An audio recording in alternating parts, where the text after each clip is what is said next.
Good night, everyone. Happy New Year's to you all. It has been such a blessing, but the Lord has put this on my mind for the longest to start doing Bible study and post it on, on my YouTube. But tonight, I'm gonna do things a bit differently because sometimes it's kind of difficult to understand the Bible, but this book right here, Bible Study, this has so many stories that take place in the Bible. I'm going to break it down a bit better for you to understand. So, tonight, I'm going to just read a story from here and tell you guys, like, where in the Bible you could find it. And it's literally the same thing, but this just break it down a bit more better, if you would say. And we all know we have to listen to the Lord and do His will. So, okay, this story is gonna take place, a story of the Canaanite woman. And if you look in your Bible, actually, it's actually in Matthew 15:21 to 28.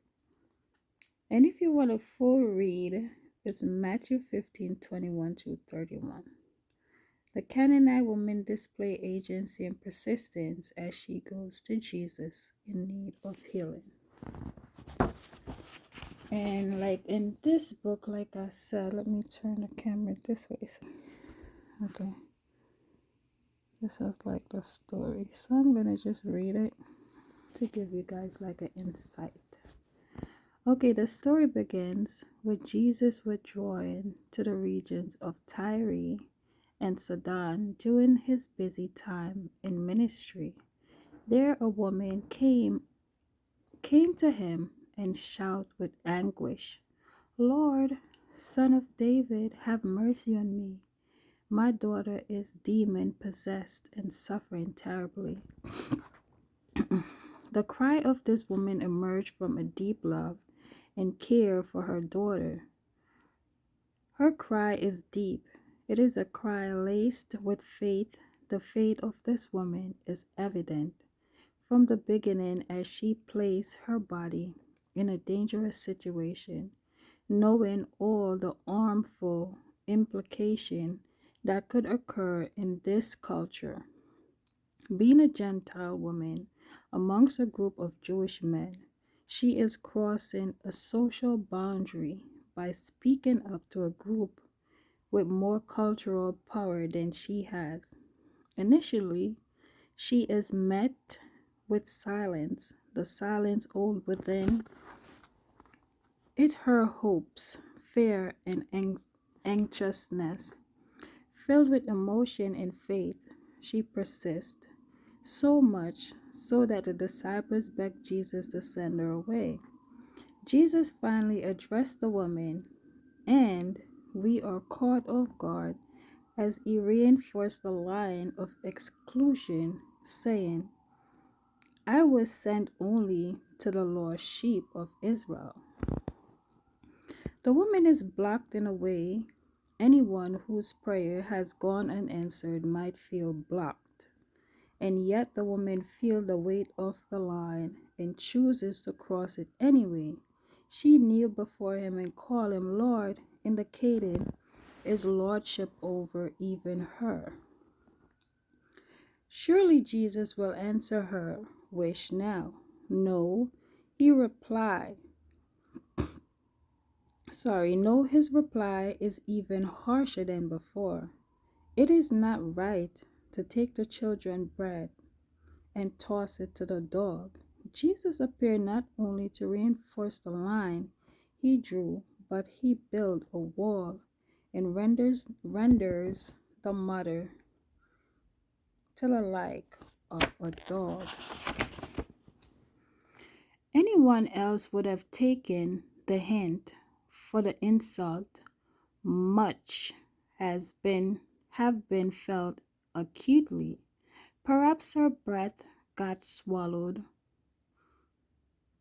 swallow, her hands shaking, her forehead full with sweat. But still the woman refused to be excluded. Even the dog eat the crumbs that fall from their master's table. While filled with the trauma of the experience, the woman refused to allow silence or separation or being equated to an animal stop her from what she knows she deserves. For this she is rewarded. Jesus replied, "Woman, you have great faith. Your request is granted." The woman's daughter is healed immediately.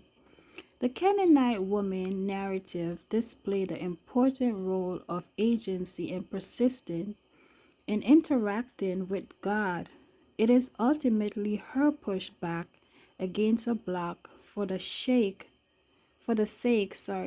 of her family that result in healing. How many of us feel we can push back against God?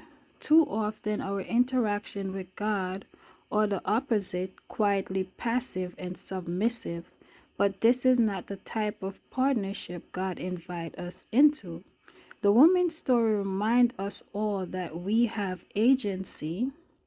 When interacting with God, we can go to God in desperation. We can have friction. We can tussle. This is the stuff of a real relationship. It may not be effective at first.